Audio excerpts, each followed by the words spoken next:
দই দিয়ে না চিনি দিয়ে কিভাবে দই খেলে তোমরা উপকার পাবে।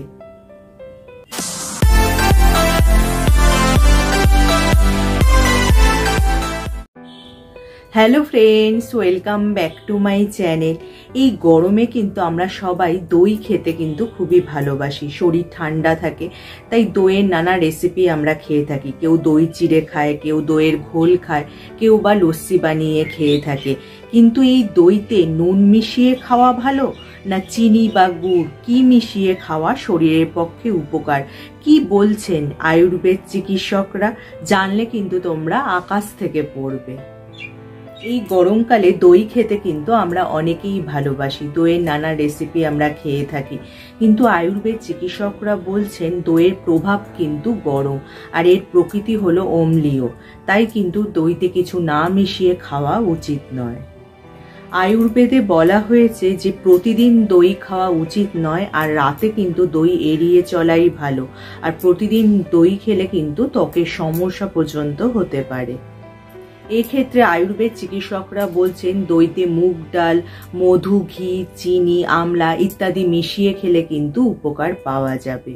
এবার আসা যাক যে দইতে চিনি না লবণ কি মিশিয়ে খাওয়া উচিত।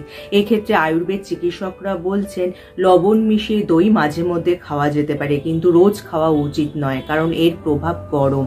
আর এক্ষেত্রে কিন্তু শরীরে নানান সমস্যা হতে পারে, যেমন অকালপক্কতা, চুল পড়া এবং ত্বকের সমস্যা, মানে ত্বকে ব্রণ সমস্যাও কিন্তু এক্ষেত্রে বেড়ে যেতে পারে। তাই কিন্তু এই দইতে লবণ এড়িয়ে চলাই ভালো। আয়ুর্বেদে বলা হয়েছে দইতে কিন্তু সামান্য একটু চিনি মিশিয়ে খেলে এতে শরীর ঠান্ডা হয় এবং যার কোনো বিরূপ প্রতিক্রিয়াও হয় না।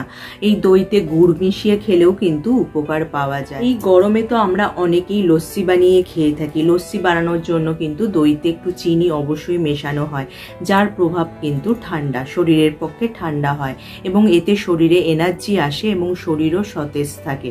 তাই মাঝে মধ্যে লস্যি খাওয়া কিন্তু এই গরমে তাপ থেকে রেহাই দিতে তোমাদের সাহায্য করবে।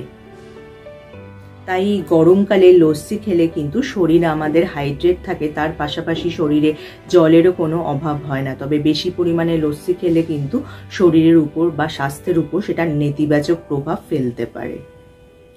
তাহলে দেখলে তো, চিনি বা গুড় মিশিয়ে দই খাওয়া কিন্তু শরীরের পক্ষে উপকারী। তাহলে যদি ভিডিওটা তোমাদের কাজে আসে বা উপকারে আসে, লাইক আর শেয়ার করতে একদমই ভুলো না। যারা আমার এই চ্যানেলটা প্রথম দেখছো, চ্যানেলটাকে অবশ্যই সাবস্ক্রাইব করে নিও এরকম উপযোগী ভিডিও আরও দেখার জন্য। তার পাশে যে বেল আইকনটা আছে ওটা প্রেস করে অন করে দিও, যার ফলে যখনই আমি ভিডিও আপলোড করব নোটিফিকেশন তোমাদের কাছে পৌঁছে যাবে। আজ তাহলে আসি, আবার দেখা হবে আগামী পর্বে।